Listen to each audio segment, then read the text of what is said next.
Mahalagang paalala, ang lahat ng mga balitang aking inihahayag ay hindi sa akin mismo nanggaling. Ito ay galing sa mga source ng Aldab Nation sa iba't ibang social media platform. Ako ay tagapaghatid lamang at nagbibigay ng komento. Magandang araw mga Aldab Nation! May panibago na naman po akong update para sa inyong lahat. Pero bago natin ito umpisahan ay huwag niyo munang kalimutan na mag-subscribe sa aking YouTube channel at i-click mo na rin ang katabing bell button para maging updated ka sa mga latest videos na i-upload ko. At kapag umabot na ng 100,000 subscribers ang aking channel, ay may sorpresa ako para sa inyong lahat. Alam kong excited na kayo, kaya naman ngayon, umpisahan na natin ang ating kwentuhan. Ang pag-uusapan natin ngayong araw na ito kung saan ang mga netizens ay may hamon ngayon sa 24 oras ng GMA para nga raw ito ipaglaban ang karapatan ni na Alden at Maine. Ang tanong ngayon, paano raw haharapin ng network ang hamon ng mga netizens? Hala, paktay na kayo! Yan ang sigaw ng marami dahil ang katotohanan sa Maychard ay kailangan na raw isiwalat. Ano nga ba ito, gaano ito katotoo at may sapat nga bang ebidensya makakapagpatunay rito? Well, yan ho ang ating aalamin at pag-uusapan ngayong araw na ito. Pero bago ho yan ay bibitinin ko muna kayo ng kaunting-kaunti lamang kung saan magbasa muna tayo ng mga nakakatuwang post ni My name is Theo01 sa Twitter. Kaya naman, wag na natin patagalin pa. Una-una na nga dyan sa kanyang tweet, kapag kayo na lang dalawa sa kwarto dahil tulog na ang mga bata sa kabilang room, malaya nyo talaga magagawa ang gusto nyo. Isa sa kinababaliwan ni AKM ay yung pagiging submissive nito at sobrang galing makipagsabayan sa kabaliwan niya. Magaling siyang magturo Isang beses lang tinuro, nakabisado na agad. Itong si A pag matutulog na, grabe makayapos kay M. Halos pag-isahin na niya ang mga katawan nila sa sobrang higpit. Buti na lang itong si Baby Liit minsan ay gusto niya na nasa gitna siya. Gusto kasi niya yung hinahawakan ng ilong ni A at akmang kakagatin ni A kaya naiihi sa tawa. Minsan, natatampal pa niya si A dahil sa gigil. Itong si Baby Liit pag alam niyang nandyan na sa bed ang ama, papagitna agad siya. Kung anong madalas niyang gawin kay M, ginagawa din niya sa ama. Kinakagat ang ilong, pinipisil tapos hindi mawawala yung panay halik kahit tululaway. Nakikipaghalikan sa ama pagpagod na, matutulog na yan sa chest ng ama at nakadagan. Alam kong tuwa-tuwa ho kayo sa ating binasa pero ngayon pag-uusapan na natin ang ating main topic.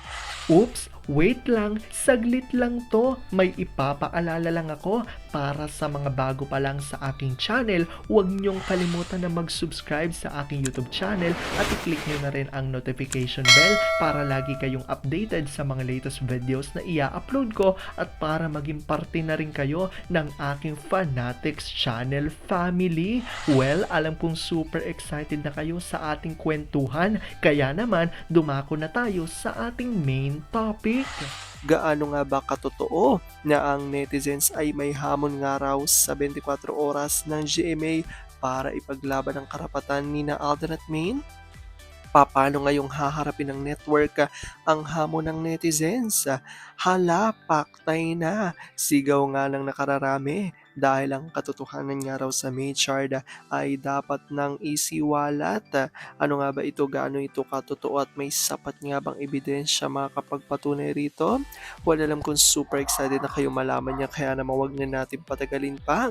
Una-una na nga dyan muna ay galing sa tweet ni Vampire 2019 at ayon sa kanya, kung wala itong Sarsuela 1 and 2 ng Showbiz Mafia, ABS, GMA, APT at TVJ, boring ang pagtutweet natin dito sa X, walang excitement, walang mabanata ng vampira, ginagawa nating numbskull itong apat, Pinapakita nila sa atin na ang kanilang mga utak ay napunta sa puwetan at nag-ialmoranas.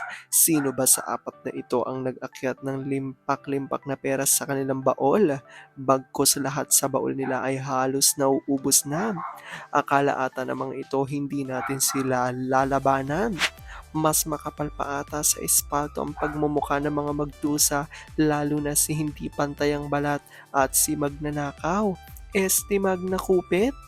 Bakit hindi na lang ampunin ng baklang main wannabe since pera lang naman ata ang minahal nila sa tunay na anak kapatid? Ayan tuloy si Magna Kupit, hindi mailabas ang third Junakis at wala pang budget para pamparitoke gaya sa pangalawa niyang Junakis. Karma to the max ang inabot ng isang ito. Natawa ako sa latest pics kuno ni Arjokla at ang asawang baklang main wannabe. Parang may kulang ng 25 ang tindig papunta ng parenthesis.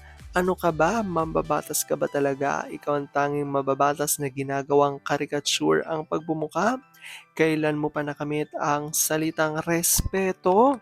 At eto na nga, ang galing kay Milagros sa Lacerna at ayon sa kanya, kung talagang laban kayo GMA sa fake news, ibalita nyo sa 24 oras nyo ang totoo tungkol sa Aldab. Ayan niya ang hamon niya, kaya naman sagot ng ilan sa Aldab Nation.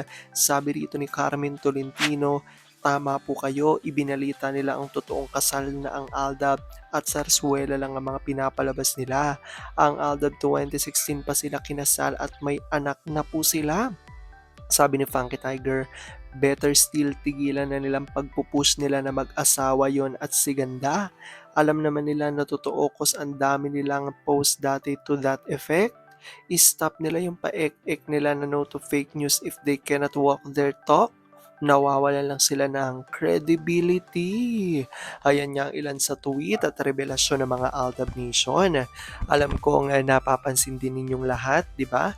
Na talagang nitong mga nakaraang mga araw, actually hindi nga araw taon na, di ba? Na palagi ang mga binabalita nga lang ng mga news natin, news platforms natin, lalo na ang 24 oras ay ang mga tungkol nga sa proyekto nga at kanya-kanyang proyekto o solo projects ni na Alden at Main, lalong-lalo na nga si Alden, nang ito nga si Main ay lumipat na nga rin sa TV5 kasama ang TVJ, ay lagi na lang binabalita nga ang mga solo projects ni Alden na medyo hindi natutuwa ang ilan sa mga Aldab Nation, lalo't alam naman natin na hindi na nga si Main ang nagiging mga kapartner ni Alden sa kanyang mga bagong proyekto, at lalo nga ngayon na puro si Kath nga ang nagiging kapartner ni Alden sa kanyang mga projects ngayon. At dahil dito, hinahamon nga ng ilan sa mga Aldab Nation na kung talagang totoo nga ang tagline nila na walang kasinungalingan daw, ay dapat na ang ibalita nila ang katotohanan na pinangahawakan ng mga Aldab Nation, na ang tunay nga raw at talagang kasal na at magkarelasyon na di umano ay sina Alden at Main. Kaya naman hamon nga ng maraming netizens, lalo na ng mga Aldab Nation, na wag puro solo projects ang binabalita nila, kung hindi ibalita nila ang katotohanan nga raw na kasal na ang May Chard at may mga anak na nga raw ang dalawa. Alam kong dahil dito nga sa inyo ay agree din kayo. I-comment nyo nga guys kung agree kayo. At kayo rin ang isa sa humahamon na dito nga sa network na magbigay din sila o maglabas sila ng balita patungkol sa katotohanan na kina Alden at Main, at huwag puro nga raw fake news. Alam kong dahil dito ay talagang looking forward din kayo na dumating na ang tamang panahon na para sa ating lahat, na sana nga ay magkasama na muli sa isang proyekto sina Alden at Main para happy-happy na nga ang lahat, at para namang kumita na nga raw ng matindi ulit ang naluluging industriya. Alam kong dahil dito marami sa inyo ang mas lalo ngayong kumakapit at naninindigan na Aldab Nature di surreal, pero sabi nga natin na kahit ano pa man ang maging desisyon ni na Alden at Main sa kanilang buhay, karera at buhay pag-ibig, ay kailangan natin sila supportan, kailangan natin ito tanggapin ng buong buo dahil yun ang kanilang deserve. At yan ang aking update for today's video.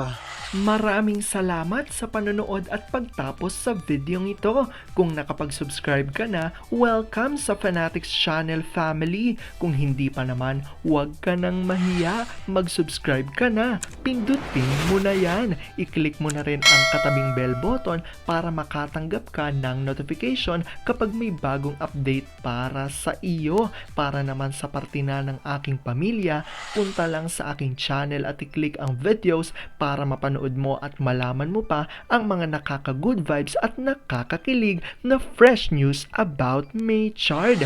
Muli, ako ho ang inyong lingkod na patuloy na maghahatid ng good vibes every day. Thank you mga Aldab Nation. Ingat!